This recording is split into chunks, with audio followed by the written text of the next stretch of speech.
बहुत से लोग अपनी लेज़र मशीन बेच रहे हैं या बेचने की सोच रहे हैं। इंडिया में एक चीज़ तो कॉमन है, वो है भेड़ चाल।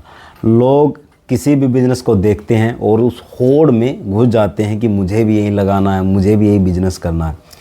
नमस्कार दोस्तों, मेरा नाम है जितेंद्र कुमार और आप देख रहे हैं सफ़ी दो क्राफ्ट। तो आज की इस वीडियो में मैं कुछ आपको आइडिया दूंगा, कुछ टिप्स दूंगा बिज़नेस के बारे में, कुछ गलतियों के बारे में बताऊंगा जिनको आप ना करें और अपना प्रोडक्शन चाहे आप बल्क कर रहे हैं, रिटेल कर रहे हैं, उसको सही से कर पाएँ। इंडिया में बहुत कम ऐसे यूट्यूब चैनल है जो आपको इस तरीके की प्रैक्टिकल जानकारी देते हैं। मैं बार बार लोगों को बिज़नेस के बारे में वार्न करता रहता हूँ, गाइड करता रहता हूँ।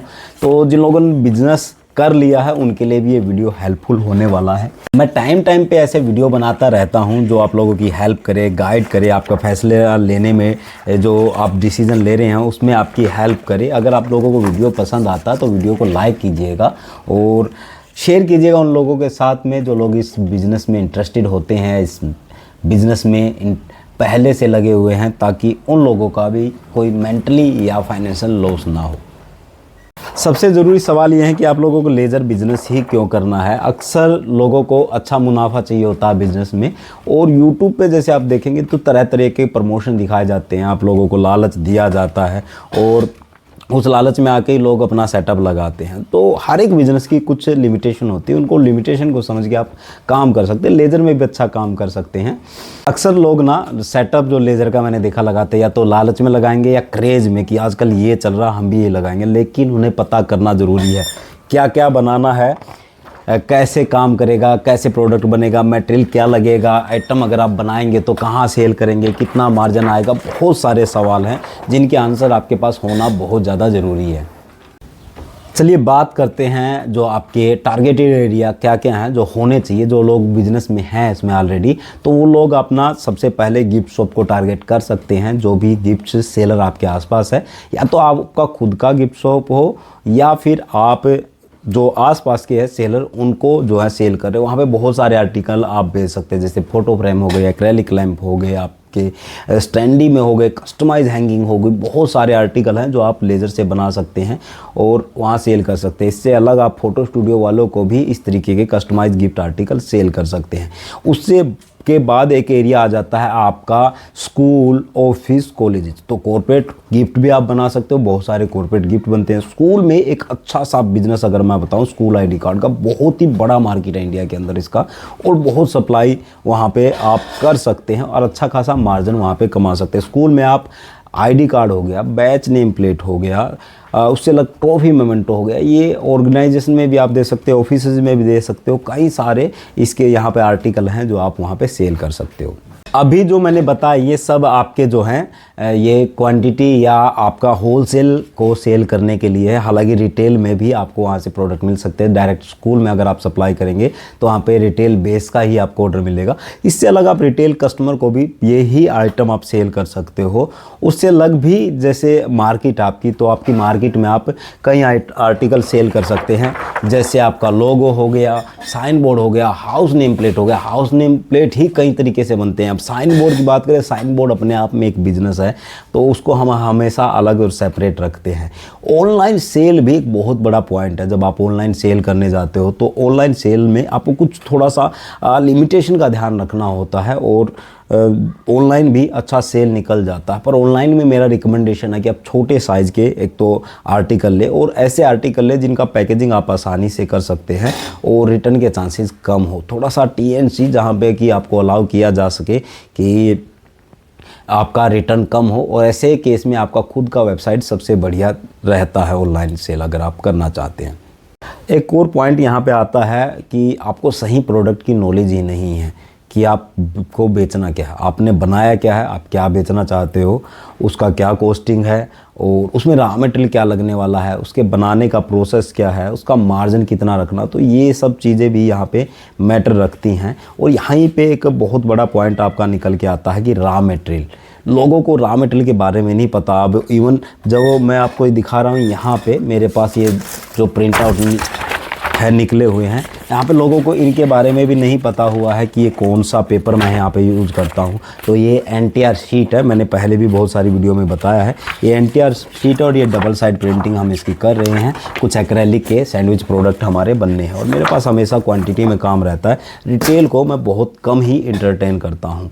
तो उसके बाद भी लोगों को कॉमन सी चीज़ें पता नहीं होती। जैसे कि एग्जांपल दूं कि अगर आपको MDF पेस्ट करना है या आपको एक्रेलिक पेस्ट करना है, आप कुछ भी पेस्ट करना चाहते हो तो उसमें सही तरीका कौन सा है, वो प्रोडक्ट के हिसाब से अलग अलग हो सकता है पेस्टिंग का तरीका। तो लोगों को उसकी नॉलेज भी नहीं होता है। वो होता क्या है कि अब एक आइटम मैं दे देता हूँ और एक आइटम आप बनाना चाहते हो। जब आप बनाओगे तो हो सकता है उसकी फिनिशिंग में डिफरेंस आए। अब ये सब डिपेंड करता है कि आपने क्या मटेरियल यूज़ किया है और क्या प्रोसेस यूज़ किया है। बहुत ही इम्पोर्टेंट पॉइंट यहाँ पे डिस्कस करने जा रहा हूँ। फॉर एग्जांपल अब मैं आपको एक आइटम दिखा रहा हूँ यहाँ पे।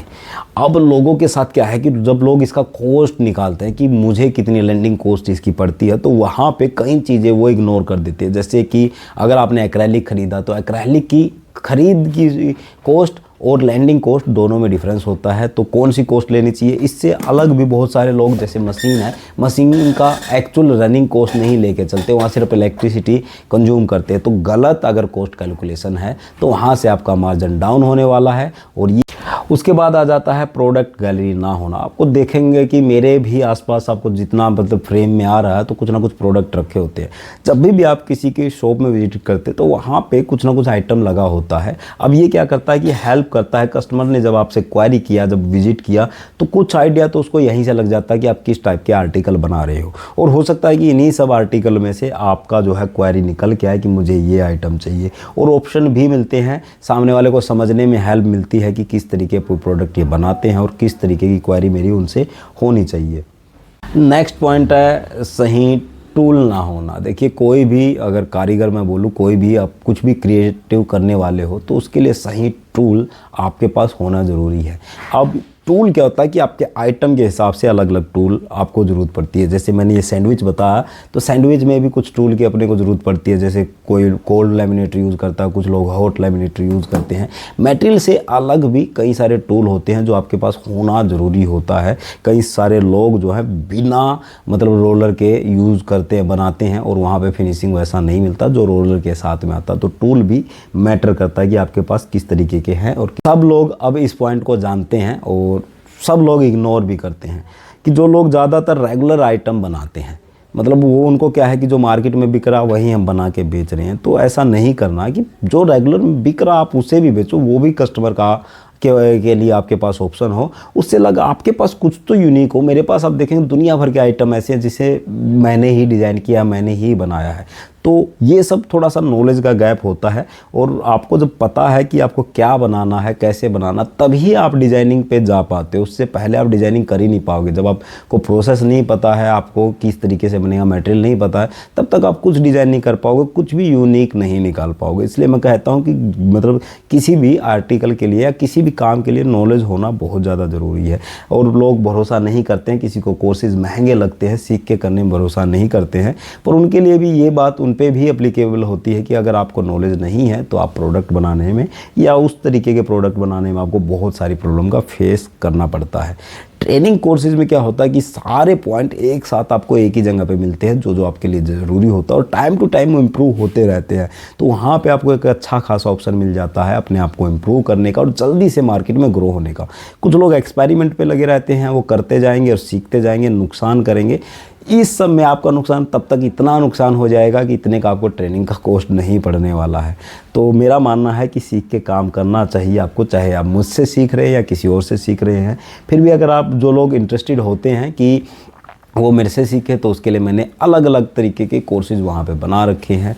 बजट फ्रेंडली भी हैं और आपकी मशीन या आपकी मटेरियल कॉस्ट को देखें तो बहुत ज़्यादा सस्ते पड़ेंगे। ओवरऑल सारे सोल्यूशन हैं, क्योंकि मशीन में के साथ जब आप काम करते हैं तो एक ही आपके पास प्रॉब्लम नहीं होती है, बहुत सारी प्रॉब्लम होती है और सबका समाधान एक ही जगह पर आपको मिल रहा है। तो अगर आप लोग इंटरेस्टेड हैं तो आप लोग चाह के जाके और डाउनलोड कर सकते हैं। मेरा ऐप सफ़ीदो क्राफ्ट प्ले स्टोर पे अवेलेबल है और उधर कोर्सेज है। जिसका कोई क्वेरी रहता है कोर्स को के रिगार्डिंग, वो मेरे से व्हाट्सएप पे बात कर सकता है। उधर नंबर भी है, चैट सपोर्ट सिस्टम भी है। तो बहुत अच्छा सेटअप हमने लोगों ने कर रखा है ताकि आप कम गलतियों के साथ या आसानी से आप अपना काम स्टार्ट कर सकें।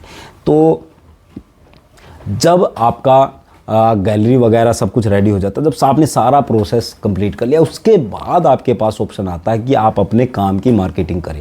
लोकल एरिया में लोकल तरीके होते हैं मार्केटिंग करने के, कोई लोग बैनर बनाते हैं, कोई पर्चे बनाते हैं, या किसी तरीके से। आजकल जो डिजिटल तरीके आ गए हैं जैसे इंस्टाग्राम, फेसबुक, इन सब में ऐड भी चला सकते हैं, पर उसके लिए भी आपका गैलरी होना बहुत ज़्यादा ज़रूरी है। और जिनका सेटअप अच्छा है, सारे टूल वगैरह अच्छे हैं, वो लोग इंडिया मार्ट वगैरह ऐसे मार्केटिंग कई सारे प्लेस हैं जहाँ पे आप अपने प्रोडक्ट को डाल सकते हैं। तो कोशिश किया मैंने छोटी सी वीडियो में सारी चीज़ें समझाने का। होपफुली आप लोगों को ये वीडियो पसंद में आया होगा। अगर आप मेरी बातों से सहमत है तो इस वीडियो को शेयर ज़रूर कीजिएगा, ताकि और जो इतने बिजनेसमैन हैं या इस लाइन में जो घुसे हुए हैं या काम करना चाहते हैं उन लोगों की हेल्प हो सके। तो आज की वीडियो में इतना ही, मिलते हैं किसी नेक्स्ट वीडियो में।